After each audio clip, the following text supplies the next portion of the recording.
Right. So మళ్ళీ ఒకసారి ఈ టాపిక్ మొదటి నుంచి చెప్తున్నాను. వై సాఫ్ట్వేర్ ఇంజనీరింగ్ రిక్వైర్డ్, ఎందుకు మనకు సాఫ్ట్వేర్ ఇంజనీరింగ్ అవసరం అవుతుంది అనే దాని గురించి మనం చెప్పుకుంటున్నాం.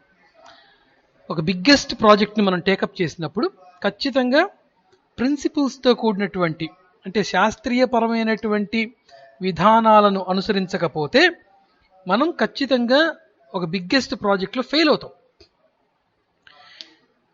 ఎందుకంటే ప్రాజెక్ట్లో మనం కొంత దూరం పోయిన తర్వాత ఎక్కడైనా ప్రాబ్లం వస్తే దాన్ని సాల్వ్ చేయాలంటే చాలా కష్టమైపోతుంది, చాలా కష్టం. It's a critical task, it's a critical task and also the task never be completed. ఎందుకంటే మనకు ప్రాపర్ ప్లాన్ లేకుండా వెళ్ళిపోయాం. ప్రాపర్ ప్లాన్ లేనప్పుడు ఏమవుతుంది, ఇబ్బంది పడతాం. అంటే మనకు ఒక అడవిలో ఒక 5గురిని వదిలిపెట్టేసేసి ఒకటి చేతికి ప్లాన్ ఇచ్చాము, కంపాస్, దిక్సూచి, లైట్స్, వాడికి కావాల్సిన ఎక్విప్మెంట్ మొత్తం ఇచ్చాము. నలుగురికి ఏమి ఇవ్వలేదు.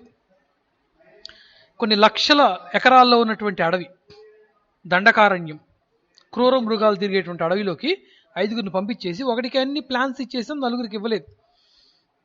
బయటికి రమ్మని చెప్పాం, అడవిలోంచి బయటికి రావాలి. ఈ ప్లాన్ ఉన్నవాడు తొందరగా బయటకు వచ్చేస్తాడు, మిగతా వాళ్ళు రావచ్చు రాకపోవచ్చు. ఎందుకంటే ఒకనొక స్టేజ్లో ఎటు వెళ్ళాలో తెలియదు మనకు. ఓకేనా? సో ఒక బిగ్గెస్ట్ ప్రాజెక్ట్ని మనం టేకప్ చేస్తున్నప్పుడు, చిన్న చిన్న ప్రాజెక్ట్స్కి మనం ప్లాన్ వేసుకోకపోయినా ఇబ్బంది లేదు. వారి చిన్న పనికే మనం ప్లాన్ వేసుకుంటాం, మీరు గమనించారు లేదు? చిన్న చిన్న పనులకి ప్లాన్లు వేసుకుంటాం మనం. అలాంటి పెద్ద పెద్ద ప్రాజెక్ట్స్ని మనం డీల్ చేయాల్సి వచ్చినప్పుడు ఖచ్చితంగా దానికి సంబంధించినటువంటి మోడల్స్, దానికి సంబంధించినటువంటి సైంటిఫిక్ ప్రిన్సిపల్స్, మెథడాలజీస్, వీటిని ఇంప్లిమెంట్ చేస్తేనే అది సక్సెస్ఫుల్గా కంప్లీట్ అవుతుంది. ఓకేనా? అదే మనకు ఫస్ట్ చెప్పేది. ఎందుకు మనం ఈ ప్రిన్సిపల్స్ ఉపయోగిస్తాము, ఇంజనీరింగ్ ప్రిన్సిపల్స్ ఎప్పుడు ఉపయోగిస్తాం చెప్తున్నాడు. To manage large software, when the size of the software become large, engineering has to step. ఓకేనా? when the size of the software become large, ఎప్పుడైతే మన సాఫ్ట్వేర్ తయారు చేయబోయేటువంటి సాఫ్ట్వేర్ అనేటువంటి ఒక వస్తువు చాలా పెద్దదిగా ఉంటుందో, బికమ్ లార్జ్, అప్పుడు ఇంజనీరింగ్ హ్యాస్ టు స్టెప్. అక్కడ ఇంజనీరింగ్ అడుగు పెట్టాల్సిందే ఖచ్చితంగా. దేనికి? To give a scientific process. ఓకేనా? ఒక సైంటిఫిక్, శాస్త్రీయపరమైనటువంటి విధానాన్ని తెలియచేయటానికి ఇంజనీరింగ్ అనేటువంటిది అడుగు పెట్టాల్సిందే. Engineering is the process. For more scalability, continue growing. For more scalability means continue growing. ఎప్పుడు మనం ఒక సాఫ్ట్వేర్ని కంటిన్యూగా అలా అలా అలా అలా తీసుకెళ్తాం. ఇప్పుడు మీరున్నారు, మీరే ఎగ్జాంపుల్. మీకు ఫస్ట్ ఇయర్లో సబ్జెక్ట్ బాగా అర్థమైపోయింది అనుకోండి, మీరు సి లాంగ్వేజ్ బాగా నేర్చుకున్నారు, మీరు చూస్తారు. మీకు బెస్ట్ ఎగ్జాంపుల్ ఏంటంటే, అంటే నాకు ఎంఎస్సిఎస్ పిల్లలతో టచ్ లేదు, ఎంపీసీఎస్ పిల్లలతో టచ్. నేను వాళ్ళ క్లాస్కి వెళ్తాను కాబట్టి. ఎంపీసీఎస్ పిల్లల్లో ఒక ఇద్దరు అమ్మాయిలు, తర్వాత ఒక ఇద్దరు ముగ్గురు అబ్బాయిలు ఉన్నారు. వీళ్ళు ఫస్ట్ ఇయర్లో సి లాంగ్వేజ్ బాగా నేర్చుకున్నారు, ప్రోగ్రామ్ సొంతగా రాయటం మొదలుపెట్టారు. సెకండ్ ఇయర్లో కూడా వాళ్ళ గ్రోయింగ్, వాళ్ళ కెరియర్ గ్రోత్, వాళ్ళ సబ్జెక్ట్ గ్రోత్, ఆ యాక్సెప్టింగ్ కాన్సెప్ట్, సబ్జెక్ట్ని లోపలికి తీసుకోవటం అనేది అలాగే ఉంది, పెంచుకుంటూ వెళ్ళిపోతున్నారు వాళ్ళు. అలాగే ఫైనల్ ఇయర్కి వచ్చేసరికి ఇంకొంచెం, రేపటి రోజున ఒక మంచి ఉద్యోగంలోనో, ఒక వ్యాపారంలోనో, ఒక మంచి లైఫ్లోనో వాళ్ళు అలాగే వెళ్తారు ముందుకి. అంటే ఈ కంటిన్యూ గ్రోయింగ్ ఎప్పుడు వస్తుంది అంటే there is an environment which is suitable to us. We are studying, we are working, ఓకేనా? we are in the environment. ఏ ఎన్విరాన్మెంట్లో అయితే మనం ఉన్నామో అది మనకు సూటబుల్ అయినప్పుడు మన కెరీర్ యొక్క గ్రోత్, మన ఆలోచన విధానంలో ఉన్నటువంటి గ్రోత్ అలా డెవలప్ అవుతూ వెళ్తుంటుంది అనమాట. This is most important thing. మనం సాఫ్ట్వేర్ ఇంజనీరింగ్ అంటే అదేదో ప్రత్యేకమైన సబ్జెక్టు, జావా అంటే అదేదో ప్రత్యేకమైన ప్రోగ్రామింగ్ లాంగ్వేజ్ అనుకోవాల్సిన అవసరం లేదు. Every computer subject, every physics కానీ, మ్యాథ్స్ కానీ, కంప్యూటర్స్ కానీ, తెలుగు కానీ, మీరు ఏ సబ్జెక్ట్ తీసుకున్నా అవి సమాజంలో నుంచి పుట్టినవే. సమాజానికి అద్దం లాంటివి. అయితే అది మీకు చెప్పేటువంటి లెక్చరర్ను బట్టి ఉంటుంది అది సమాజమా కాదా అన్న విషయం. మీరు సాఫ్ట్వేర్ ఇంజనీరింగ్ మొట్టమొదటి నుంచి ఇప్పుడు వరకు వింటూ ఉన్నారు. నేను అన్ని సమాజంతో ముడిపెడుతూ చెప్తున్నాను. అంటే nowhere you can collect the subject. The society is the subject. సమాజమే ఒక సబ్జెక్ట్ అనమాట. సమాజంలో నుంచే ఈ జావా వచ్చింది, సమాజంలో నుంచి సి వచ్చింది, సమాజంలో నుంచి సాఫ్ట్వేర్ ఇంజనీరింగ్ వచ్చింది. అంతేగాని ఇదేం ప్రత్యేకంగా భూమిలోంచి బయటికి రాలేదు. సో అలాగే వాళ్ళు కంటిన్యూ ఈ స్కేలబిలిటీ ఇప్పుడు చూడండి, ఇక్కడ ఫస్ట్ ఏమీ లేదు, స్టార్టింగ్ స్టేజ్. అంటే మీరు ఫస్ట్ సెమిస్టర్లో కాలేజీలో చేరినప్పుడు అనమాట అనుకోండి. మీరు చెప్పే కాన్సెప్ట్ని జాగ్రత్తగా అర్థం చేసుకుంటూ ఇంప్లిమెంట్ చేసుకుంటూ ముందుకు వెళ్ళిపోయారు. సెకండ్ సెమిస్టర్కి వచ్చేసరి ఇంకొంచెం డెవలప్ అయ్యారు. సెకండ్ సెమిస్టర్లో కూడా బాగా ఇంప్లిమెంట్ చేసుకుంటూ ఇచ్చిన ఎక్సర్సైజ్ చేసుకుంటూ ముందుకు వెళ్ళిపోయారు, ఇంకొంచెం డెవలప్ అయ్యారు. మీ యొక్క మానసిక స్థితిని మెరుగుపరుచుకుంటూ వెళ్తున్న మానసిక స్థితిని, సబ్జెక్టు పరమైనటువంటి స్థితిని, మీరు కాలేజీలో మీకున్నటువంటి గుడ్ నేమ్ని మీరు మెరుగుపరుచుకుంటూ వెళ్తున్నారు. ఇది ఎప్పుడు జరుగుతుందంటే when the environment supports you. మీకు ఎన్విరాన్మెంట్ సపోర్ట్ చేసినప్పుడు అవుతుందన్నమాట. ఎన్విరాన్మెంట్ అంటే కాలేజీలో ఉండేటువంటి లెక్చరర్స్ మాత్రమే కాదు నాన్న, మీతోటి ఉండే ఫ్రెండ్స్. ఒకడంటాడు, ఒరే ఈరోజు క్లాస్కి వెళ్దాము, ఏం వెళ్తాము, ఆ గోడ మీద కూర్చుందాను రా అని చెప్పేసి. వాడికి ఆ రోజు బాగుంటుంది, గోడ మీద కూర్చొని కాళ్ళు ఊపుకుంటూ కూర్చోవడం అనేది, వచ్చేపోయే వాళ్ళని చూసుకోవడం. కానీ ఆ తర్వాత వాడికి తెలుస్తుంది, తెలిసిన ప్రయోజనం ఉండదు ఇంక. ఎందుకంటే ఇక్కడ కాన్సెప్ట్ అయిపోయింది. మ్యాథ్స్ సార్ ఒక పాఠం చెప్పుంటాడు, కంప్యూటర్ సార్ ఒక పాఠం చెప్పుంటాడు, ఫిజిక్స్ సార్ ఒక పాఠం చెప్పుంటాడు, అప్పటికి అయిపోయి ఉంటుంది, వీడి పని అయిపోయి ఉంటుంది. పిలిచినవాడు ఎప్పుడు ఎదవే, వాడు ఇప్పుడు గోడ మీద కూర్చుంటాడు. ఎప్పుడు కొత్తవాడు ఎవడైతే వెళ్ళాడో ప్రతిరోజు క్లాస్కి వచ్చేవాడు వాడు దెబ్బతింటాడు. ఆ గ్రో ఆగిపోతుంది ఇంక వాడికి. ఆ గ్రోత్ అనేది ఫస్ట్ సెమిస్టర్లో చాలా బాగుంటాడు, వాడు చాలా బాగా చదువుతుంటాడు, రెగ్యులర్ క్లాస్కి వస్తాడు, చెప్పింది వింటాడు, ఇంప్లిమెంట్ చేస్తాడు, is very good student in first semester. Second సెమిస్టర్లో పోరంబోకోడు వీడి ఫ్రెండ్ అవుతాడు. వీడికి వాడి మాటలు భలే నచ్చుతాయి, అవునా? ఓ రోజు క్లాస్కి వస్తాడు, ఓ రోజు బయటికి వెళ్తాడు, అవుట్. గ్రో ఆగిపోతుంది ఇంకా. There is no scalability, there is no continue growth. Isn't it? అర్థమవుతుంది మీ కాన్సెప్ట్?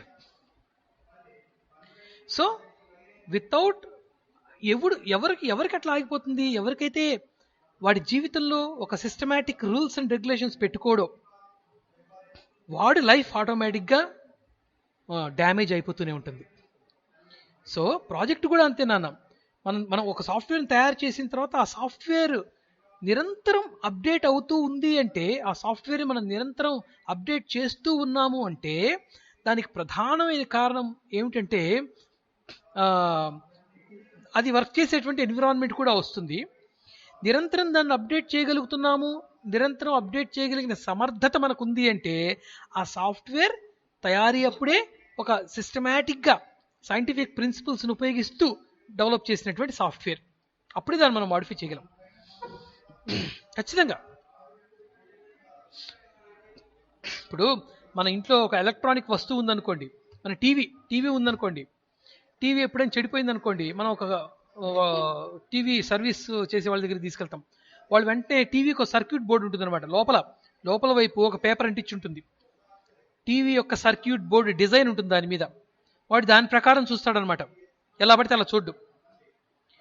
అంటే ఒక ప్రాపర్ ప్లాన్ ఉంది. ఆ టీవీ లోపల ఉన్నటువంటి సర్క్యూట్ బోర్డు ఎలా తయారు చేశారు, ఎక్కడ ఏ కాంపోనెంట్ వాడారు, ఎటు నుంచి ఎటు సిగ్నల్ ట్రాన్స్ఫర్ అవుతోంది అనే దాని గురించినటువంటి ఒక వైట్ పేపర్, ప్రింటెడ్ పేపర్ లోపల అంటించుంటుంది టీవీకి.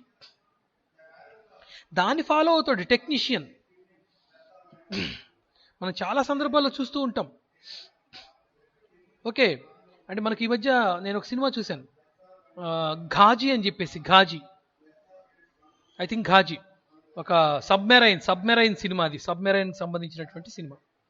దాంట్లో ఒకనొక స్టేజ్లో వీళ్ళ సబ్మెరైన్ అనేది ఎదురుగా ఉన్నటువంటి పాకిస్తాన్ వాళ్ళ ఒక బాంబుకి మన ఇండియన్ సబ్మెరైన్ కొంచెం డ్యామేజ్ అయినప్పుడు వెంటనే మన హీరో రాణా ఏం చేస్తాడంటే ముందు ఈ సబ్మెరైన్ ప్లాన్ అడుగుతాడు. సబ్మెరైన్ ప్లాన్ తన ముందు పరుచుకుంటాడు. అంతేగాని ఎక్కడ డ్యామేజ్ అయిందో పరిగెట్టుకుంటూ చూడరు. ముందు ప్లాన్ వీడికి కావాలి. So anywhere, any electronic item, any electrical item, anything you can take, there is a plan. Where there is a plan, you have a chance, you have a more than number of chances to solve a problem when a problem arise. ఎప్పుడైతే మీకు proper plan ఉంటుందో మీరు దాంట్లో ఎన్ని మార్పులైనా చేయగలరు, ఎన్ని problems వచ్చినా solve చేయగలరు. ఓకేనా? సో ఇక్కడ చూడండి, సెకండ్ పాయింట్ ఏం చెప్తాడు, without software engineering scientific principles, software engineering scientific principles లేకుండా గనక, ఆ ఐడియాస్ లేకుండా గనక ఉన్నట్లయితే it is not easy to scale. Scale అనే పదానికి, కంటిన్యూ గ్రోతింగ్ అనే పదానికి మనం చాలా ఈజీగా తెలుసుకోవచ్చు నాన్న. ప్రతిదానికి డిక్షనరీ చూడాల్సిన అవసరం లేదు. మీ స్కేల్ చూడండి, ఎప్పుడైనా స్కేల్ చూసారా? 1 సెంటీమీటర్ నుంచి 30 సెంటీమీటర్ల వరకు పెరుగుదల, 1 అంగుళం నుంచి 12 అంగుళాల వరకు పెరుగుదల ఉంటుందా లేదా? పెరుగుదల లేదా తగ్గుదల? స్కేల్ అంటాం దాన్ని. స్కేల్ అనేది ఎందుకు అంటున్నామంటే, మీరు స్కేల్ని చూస్తూ పోయే కొద్దీ పెరుగుతూ వెళ్తుంటుంది అనమాట. పాయింట్స్, సెంటీమీటర్, 1 సెంటీమీటర్, 2 సెంటీమీటర్, అలా 30 సెంటీమీటర్స్ వరకు ఉంటుంది. అలాగే వెనక నుంచి మనం పైనుంచి కిందకి వచ్చినప్పుడు తగ్గుతూ వస్తుంటుంది. స్కేలింగ్ అంటాం దీన్ని, స్కేలబిలిటీ అంటాం, continue growth. So it is not easy to scale an existing software. Already ఉన్నటువంటి సాఫ్ట్వేర్ని మీరు కనుక అప్డేట్ చేస్తూ వెళ్ళాలి అంటే, without scientific principles, when the product is not developed with the scientific principles, మీరు తయారు చేసినటువంటి సాఫ్ట్వేర్ ప్రొడక్ట్ అనేది ఒక ఇంజనీరింగ్ ప్రిన్సిపల్స్ ప్రకారం కనుక తయారు కానట్లయితే మీరు దాంట్లో మార్పులు చేర్పులు చేయటం చాలా కష్టం. It is not so easy. అలా కాకుండా మీరు తయారు చేసినటువంటి ఒక పెద్ద సాఫ్ట్వేర్ ప్రొడక్ట్ అనేది చక్కగా ఇంజనీరింగ్ సైంటిఫిక్ ప్రిన్సిపల్స్తో గనక మీరు తయారు చేసినట్లయితే ఎక్కడ ఏ ప్రాబ్లం వచ్చినా సాల్వ్ చేయొచ్చు. ఎప్పుడు కావాలంటే దాన్ని అప్పుడు అప్డేట్ చేసుకోవచ్చు. దాంట్లో ఎన్నో మార్పులు చేసుకోవచ్చు మనం. అందుకు మనకు ఈ సాఫ్ట్వేర్ ఇంజనీరింగ్ అనేది కావాలి అంటున్నాడు. అర్థమవుతుంది కదా మీ కాన్సెప్ట్? అలాగే ఫర్ ఎఫెక్టివ్ కాస్ట్ మేనేజ్మెంట్, ఖర్చు తగ్గించడానికి కూడా ఖచ్చితంగా ఇది అవసరం అవుతుంది. ఎలా పడితే అలా వెళ్ళామనుకోండి problem.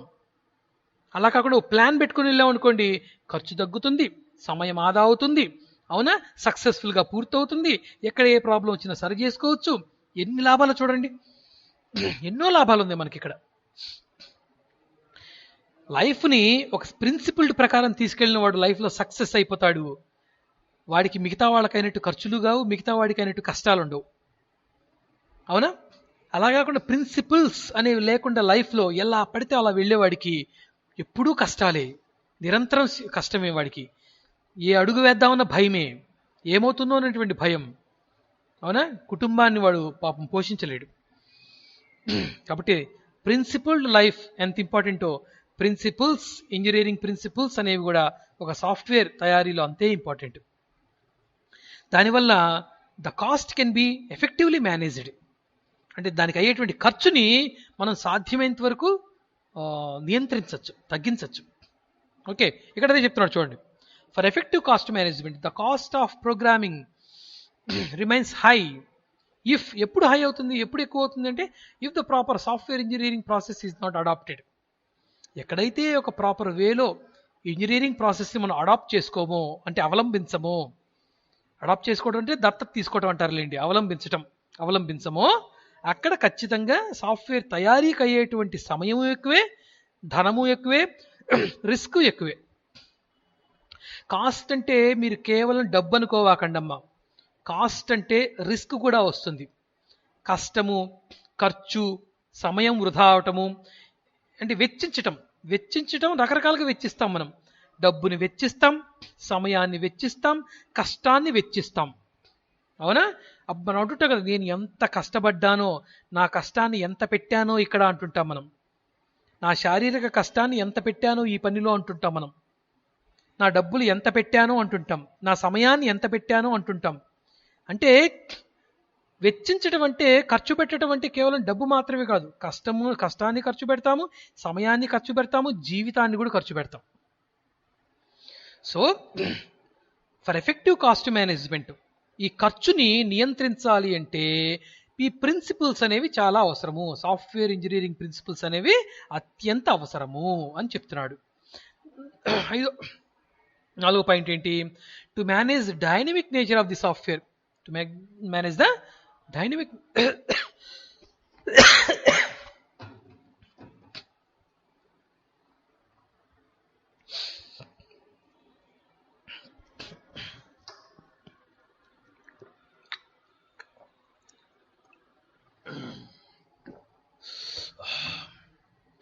Dynamic nature of the software అంటే ఇందా మనం చెప్పుకుందాం స్కేలబిలిటీ అని చెప్పేసి. ఒక ప్రోడక్ట్ని నిరంతరంగా మనం ఎప్పుడు అప్డేట్ చేస్తాము అంటే when the product is used by the client, when the product is developed by us, మనం డెవలప్ చేసినటువంటి ఒక సాఫ్ట్వేర్ని ఎవరైతే ఒక క్లయింట్ వాడుతున్నాడో ఆ క్లయింట్ యొక్క ఎన్విరాన్మెంట్ మీద ఆధారపడి మనం మన సాఫ్ట్వేర్ని అప్డేట్ చేస్తూ వెళ్తాము. మళ్ళీ ఇంకోసారి చెప్తున్నాను, జాగ్రత్తగా వినండి. ఇప్పుడు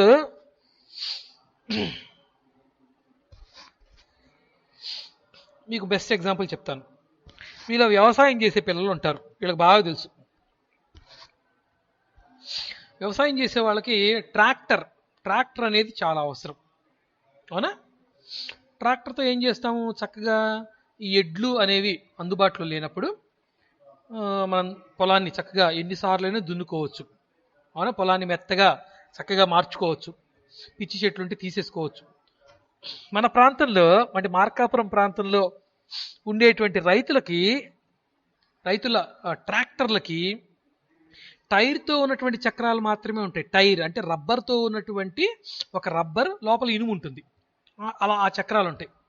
మీరు కొంచెం త్రిపురాంతకము, గుంటూరు అటువైపు వెళ్ళండి, అలాగే ఇటువైపు మనం ఇటువైపు చూసుకున్నట్లయితే గిద్దలూరు, ఆ పైన ఇంకా కొంచెం నంద్యాల, కర్నూలు అటువైపు వెళ్ళినట్లయితే అక్కడ రైతులు ఉపయోగించే ట్రాక్టర్స్కి కేవలము టైర్తో ఉన్నటువంటి రబ్బర్ టైర్తో ఉన్నటువంటి చక్రాలు మాత్రమే కాదు, కంప్లీట్గా రబ్బర్తో సంబంధం లేకుండా ఇనప ఉంటాయి అనమాట. ఇనప గాన్లు ఉంటాయి, అంటే ఇనప పళ్ళు ఉంటాయి అన్నమాట. ఇనప పళ్ళతో ఉన్నటువంటి గాను ఉన్న టైర్స్ ఎందుకు ఉంటాయి అంటే ఇంకా రబ్బర్ ఉండదు అక్కడ. వరి పొలాలు అయితే అది అవసరం అవుతుంది. వరి పొలంలో పొలాన్ని దమ్ము చేసుకోవాలి. దమ్ము చేయటం అంటే నాకు తెలిసిన భాష అది. అంటే పొలంలో ఎక్కడా కూడా మనం నీళ్లు పెట్టేస్తాం. వరి పొలంలో నీళ్లు పెట్టినప్పుడు లోపల గడ్డలు ఉన్నాయా, పెద్ద పెద్ద పెళ్ళలు ఉంటాయి, అవి ఒక్కోసారి నలగవు. వాటిని ఏం చేయాలంటే చక్కగా వీళ్ళు ఇలాంటి పళ్ళతో ఉన్నటువంటి ఇనపగాను ఉపయోగించి ట్రాక్టర్ తిప్పుతారు. అప్పుడు లోపల ఉన్నటువంటి మట్టి అంతా కూడా బాగా స్మూత్గా మారుతుంది. అదే రబ్బర్ టైర్ ఉపయోగించారనుకో ఇరుక్కుపోతుంది, లోపల ఖచ్చితంగా ఇరుక్కుపోతుంది, అవునా? మనకు బెస్ట్ ఎగ్జాంపుల్ అది. మనకు ఇంట్లో అమ్మ ఎప్పుడైనా మజ్జిగ చిలికేటప్పుడు కవ్వం వాడుతుంది. ఆ కవ్వం చూడండి ఎలా ఉంటుందో, బ్లేడ్స్గా ఉంటుంది. బ్లేడ్ అంటే పళ్ళులాగా ఉంటుంది అనమాట ఆ కవ్వం. అప్పుడు చిలకటం ఈజీ అవుతుంది. లోపల ఏదైనా పెరుగు గడ్డలుంటే నలిగిపోతాయి. అమ్మ కవ్వం వాడకుండా పప్పు గుత్తి ఉంటుంది. చాలా మంది ఇళ్లలో పప్పుని మెదుపుతారు బాగా మెత్తగా. ఓకేనా? మీకు అర్థం అవటం కోసం చెప్తున్నాను నేను, అంతే. సాఫ్ట్వేర్ ఇంజనీరింగ్ అంటే అదేదో మీరు కొత్త సబ్జెక్ట్ అనుకోవాకండి, ఏముండదు, చాలా ఈజీ. అమ్మ పప్పుని బాగా మెదిపేటప్పుడు పప్పు గుత్తి వాడుతుంది. ఆ గుత్తికి పళ్ళు ఉంటాయి, ఉండవు, ఒక చిప్పలాగా ఉంటుంది, చివరిలో గుండులాగా ఉంటుంది. అక్కడ అది వాడాలి, తప్పదు, ఎందుకంటే బాగా మెదపాలి దాన్ని. ఇప్పుడు మనకు ఎందుకంటే పప్పు అంతా ఒకే చోట ఉంటుంది, డిస్టర్బ్ కాదు. అలా కాకుండా పెరుగు చిలికేటప్పుడు పెరుగు ఎలా ఉంటుంది, మీరు కనుక పప్పు గుత్తితో అలా అన్నారనుకోండి, చింది మీ మీద పడుతుంది. అందుకని కవ్వం ఉపయోగించాలి. బాగా అలా అంటే లోపల ఉన్నటువంటి ఆ పెరుగు అంతా కూడా ఈ ప్లేట్లు మధ్యలోకి వచ్చేసేసి చక్కగా నలిగిపోయి మజ్జిగగా మారిపోతుంది, అవునా కదా?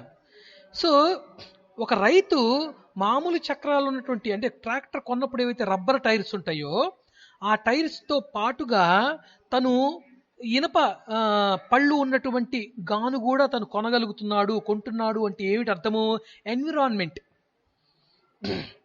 మార్కాపురం చుట్టుపక్కల గ్రామాల్లో పనిచేసే రైతులకు ఎక్కడ కూడా అలాంటి ఇనప పళ్ళు ఉన్నటువంటి గానులు ఉండవు అమ్మా. ఎందుకంటే ఈ ఎన్విరాన్మెంట్ ఇంతే.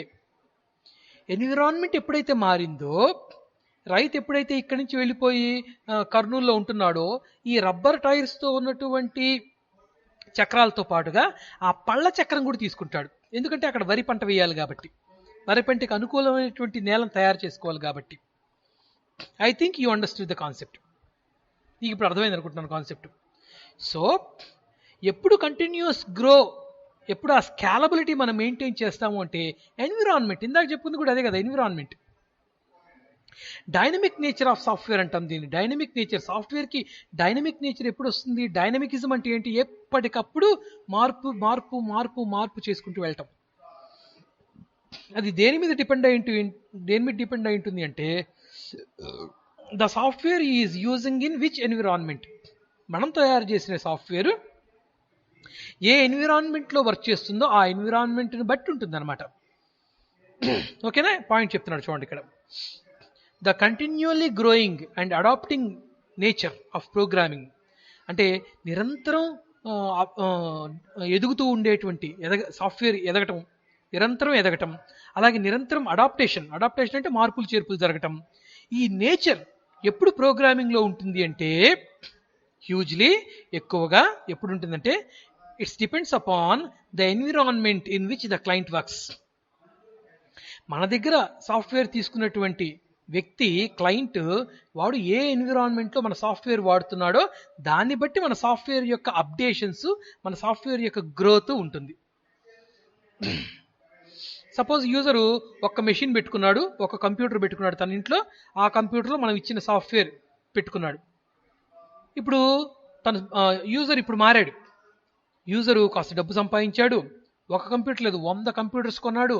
100 కంప్యూటర్స్ ఒకదాంతో ఒకటి కనెక్ట్ అయి ఉన్నాయి. 100వ కంప్యూటర్లో నుంచి 50వ కంప్యూటర్లోకి డేటా తెచ్చుకోవాలనుకుంటున్నాడు. దీనికి తగ్గట్టుగా మన సాఫ్ట్వేర్ని ఎలా డెవలప్ చేయాలి? మన సాఫ్ట్వేర్ పని ఏంటి? మన సాఫ్ట్వేర్ ఏం చేస్తుంది?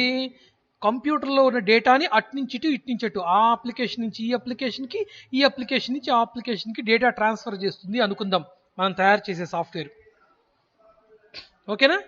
యూజర్ ఒక కంప్యూటరే కొన్నాడు, మనం ఒక కంప్యూటర్లో పనిచేసే విధంగా మన సాఫ్ట్వేర్ తయారు చేసాం. ఒక కంప్యూటర్లో, సింగిల్ మెషిన్లో, సింగిల్ యూజర్ ఎన్విరాన్మెంట్ తయారు చేసాం మనం. సింగిల్ యూజర్ ఎన్విరాన్మెంట్ కోసం తయారు చేసాం మనం.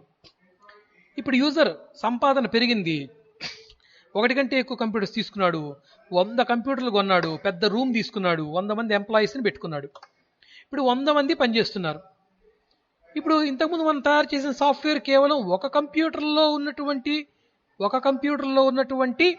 ఒక అప్లికేషన్ నుంచి ఇంకో అప్లికేషన్కి డేటా ట్రాన్స్ఫర్ చేసేటువంటి సాఫ్ట్వేర్ మంది. అది బాగానే ఉంది.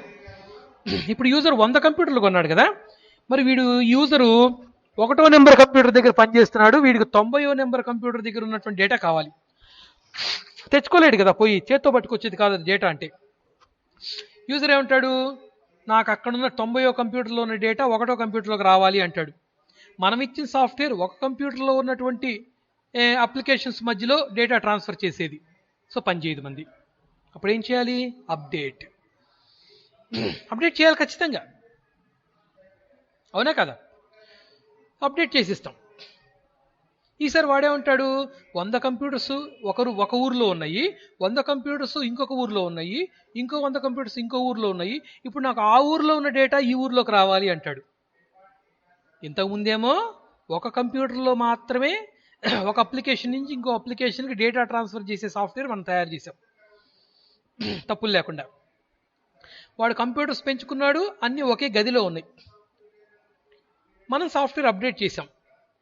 ఒకే గదిలో ఒకదాంతో ఒకటి కనెక్ట్ అయి ఉండేటువంటి కంప్యూటర్స్ మధ్యలో డేటా ట్రాన్స్ఫర్ అవ్వడం కోసం మనం సాఫ్ట్వేర్ని అప్డేట్ చేసాం. ఈసారి వాడు ఏం చేశాడు?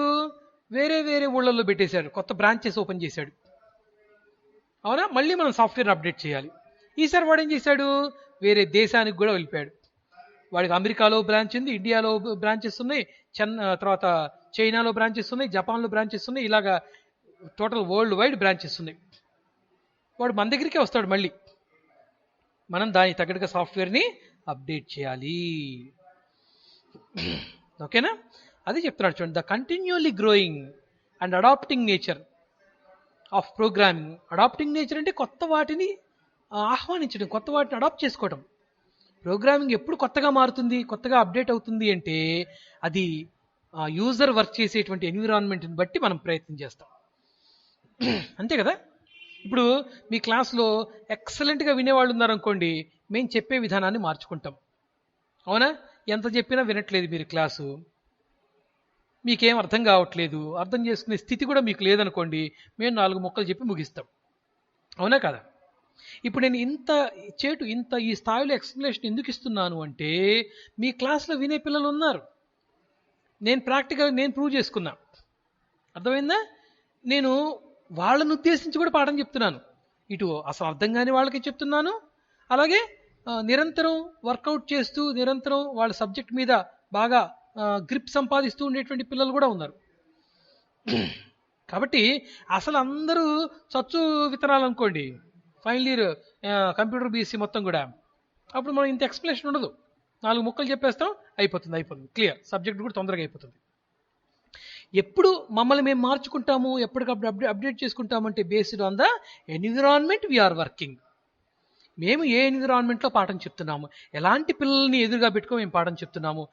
మా ఎదురుగా ఎక్సలెంట్ నాలెడ్జ్ ఉండేటువంటి పిల్లలు ఉన్నారనుకోండి, వాళ్ళకి తగ్గినట్టుగానే మేము లెసన్ చెప్తాం, నో డౌట్. ఓకేనా? సో ఇక్కడ చెప్తున్నారు చూడండి, if the quality of the software is continuously growing. ఏదైతే క్లయింట్ వర్క్ చేసేటువంటి సాఫ్ట్వేర్, క్లయింట్ వర్క్ చేసేటువంటి ఎన్విరాన్మెంట్లో ఉన్న సాఫ్ట్వేర్ ఎప్పుడైతే తన పందాన్ని మార్చుకుంటుందో, new upgrades need to be done in the existing one. మన సాఫ్ట్వేర్లో కూడా మార్పులు చేయాలి. ఓకేనా? అందుకు దాన్ని డైనమిక్ నేచర్ అంటాం. అంటే ఎదుటివాడిని బట్టి మనం మారటం, ఎదుటివాడిని బట్టి మనం మారుతున్నాం అనుకోండి, డైనమిక్ నేచర్ అంటాం మనం. Dynamic nature. తారు రోడ్డు మీద ఒక రకంగా నడవాలి, గులకరాలు ఉండే రోడ్డు మీద ఒక రకంగా నడవాలి, ఇసుకలో ఉన్నప్పుడు ఒక రకంగా నడవాలి, పొలంలో బురద ఉన్నప్పుడు ఒక రకంగా నడవాలి, నీళ్లల్లో ఉన్నప్పుడు ఒక రకంగా నడవాలి. నేను అన్ని చోట్ల ఒకే విధంగా నడుస్తానంటే అది కుదరదు. నీళ్లల్లో ఈదాలి, బురదలో జాగ్రత్తగా అడుగు మీద అడుగు తీసుకుంటూ వెయ్యాలి. తారు రోడ్డు మీద మనం పరిగెత్తచ్చు. గులకరాళ్లలో పరిగెడితే పడ్డామంటే ఎక్కడ పడితే అక్కడ గాయాలు అవుతాయి. ఎక్కడ ఎలా నడవాలో తెలిసిన వాడికే డైనమిక్ నేచర్ ఉన్నట్టు. అర్థమవుతుందా? సో ఎన్విరాన్మెంట్ని బట్టి మనం మారినట్టుగా, క్లయింట్ వర్క్ చేసే ఎన్విరాన్మెంట్ని బట్టి మన సాఫ్ట్వేర్ని కనుక మార్చుకుంటూ వెళ్తే దానికి డైనమిక్ నేచర్ ఉన్నట్లు. అండ్ ద లాస్ట్ వన్, ఎందుకు సాఫ్ట్వేర్ ఇంజనీరింగ్ ప్రిన్సిపల్స్ ఉపయోగిస్తారు అనే దానికోసం మనం చెప్తున్నాం. సాఫ్ట్వేర్ ఇంజనీరింగ్ ప్రిన్సిపల్స్ ప్రకారం కనుక మనం ఒక సాఫ్ట్వేర్ డెవలప్ చేసినట్లయితే దానికి డైనమిక్ నేచర్ వచ్చేస్తుంది. ఎప్పుడు ఎలా అప్డేట్ చేయాలో మనకు తెలుసు కదా, ప్లానింగ్ మొత్తం మన చేతిలో ఉంటుంది కదా, ప్రాసెస్ ప్రకారం డెవలప్ చేసాం కదా. ఓకేనా? For better quality management. Software develop చేసిన తర్వాత కూడా దాని నిర్వహణ ఉంటుంది, మేనేజ్మెంట్. అలా క్వాలిటీ మేనేజ్మెంట్ మనం అవలంబించాలి అంటే ఖచ్చితంగా అది ఆ డెవలప్ చేసేటువంటి ఆ ప్రోడక్ట్ని ఇంజనీరింగ్ ప్రాసెస్లోనే డెవలప్ చేయాలి. అప్పుడు దాని నిర్వహణ కూడా చాలా క్వాలిటేటివ్గా ఉంటుంది, దాన్ని నిర్వహించే విధానం కూడా చాలా క్వాలిటేటివ్గా ఉంటుంది అనమాట. చూడండి, better methods of software development అంటే సాఫ్ట్వేర్ డెవలప్మెంట్లో మనం కనుక బెస్ట్ మెథడ్స్, ఎక్సలెంట్ మెథడ్స్ని, ఎక్సలెంట్ ప్రిన్సిపల్స్ని మనం కనుక ఉపయోగించినట్లయితే it gives better and quality software product. మనకు వచ్చే ప్రొడక్ట్ చక్కగా, ఇక్కడ చూడండి ఒక బొమ్మ ఇచ్చాడు చూడండి. వీడు ఈ పైన ఉండేవాడు చక్కగా ఈ వీల్ని మెయింటైన్ చేస్తున్నాడు, ఈ కింద ఉండేవాడు వీడు ఒక వీల్ పట్టుకున్నాడు, దాని మీద ఇంకోటి నిలబడ్డాడు. ఈ కింద ఉండేవాడు వీడు ఈ 2 వీల్స్ని పట్టుకున్నాడు, వీడు ఈ వీల్ని పట్టుకున్నాడు. అంటే ఎక్కడా కూడా ఈ వీల్స్ అనేవి తన అడ్జస్ట్మెంట్ నుంచి పక్కకి పోకుండా ఎవరికి వాళ్ళు జాగ్రత్తగా కాపాడుతున్నారనమాట. అంటే అంటే ప్రిన్సిపల్స్ మనం అప్పుడప్పుడు ఈ కృష్ణాష్టమికి ఉట్టి కొడతారు. మన మార్కాపురంలో ఉట్టి కొట్టేది వేరులేండి. మన మార్కాపురంలో ఉట్టి కొట్టడం అంటే ఆ పైన తాడు కడతారు, తాడుకు ఒక కుండ కడతారు, కుండలో నీళ్లు పోస్తారు, అదంతే, అది అలాగే ఉంటుంది, ఎవడో కొట్టేస్తాడు దాన్ని. కానీ మనం కొంచెం ఉత్తర భారతదేశానికి వెళ్ళాం అనుకోండి, మన దక్షిణ భారతదేశం, నార్త్కి వెళ్ళాం అనుకోండి, ఉత్తర భారతదేశంలోకి వెళ్తే అక్కడ ఉట్టిని కొట్టాలంటే ఉట్టిని సుమారుగా కొన్ని వందల అడుగుల ఎత్తులో పెడతారు. మీకు తెలుసు అది ఎలా కొడతారు అనేది. కింద ఒక 10 మంది ఒకళ్ళ చేతులు ఒకళ్ళు పట్టుకొని నిలబడతారు. వాళ్ళ మీదకి దాంట్లో హాఫ్ ఆఫ్ ది మెంబర్స్ ఎక్కుతారు. 10 మంది ఉంటే పైకి ఒక 5 4 నిలబడతారు. వాళ్ళపైకి ఒక 3 ఎక్కుతారు, వాళ్ళపైకి ఒక 2 ఎక్కుతారు, వాళ్ళపైకి ఒకడు ఎక్కేస్తాడు అనమాట. వాడు కొడతాడు ఉట్టిని. ఈ ఒకడు ఆ పైకి ఎక్కేంత వరకు కింద ఉండేటువంటి అంటే బేస్మెంట్లో ఉన్నటువంటి 10 మంది ఎక్కడ చెదరకూడదు. వాళ్ళపైన ఉన్నటువంటి వాళ్ళు కూడా ఎక్కడ భయపడకుండా స్ట్రాంగ్గా నిలబడాలి. అలా ఎవరికి వాళ్ళు మెయింటైన్ చేయాలి. ఇది మేనేజ్మెంట్ అంటాం దీన్ని. వీళ్ళందరూ ఒక ప్రిన్సిపల్డ్ ప్రకారం నిలబడ్డారు. దీనికి ఒక సూత్రం ఉంటుందన్నమాట. ఆ సూత్రం ప్రకారం వాళ్ళు అలవాటు చేసుకున్నారు, నిలబడ్డారు. అప్పుడు పైన ఉట్టి అనేటువంటి అది ఫట్మన్ పగిలిపోతుంది.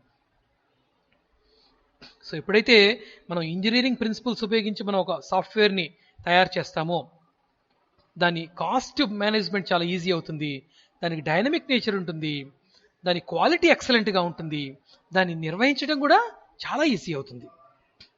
ఓకేనా? అందుకు సాఫ్ట్వేర్ ఇంజనీరింగ్ అనేది కావాలి.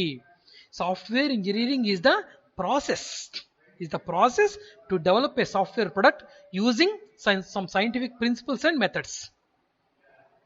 ఓకేనా? సో సాఫ్ట్వేర్ ఇంజనీరింగ్ ప్రిన్సిపల్స్ ప్రకారం కనుక మనం ఒక సాఫ్ట్వేర్ ప్రొడక్ట్ని తయారు చేస్తే దాన్ని ఎవల్యూషన్ అని పిలుస్తాం. Software evolution. ఓకేనా?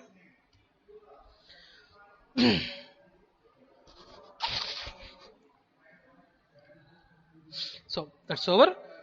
ఈరోజు క్లాస్ నేను క్లోజ్ చేస్తున్నాను.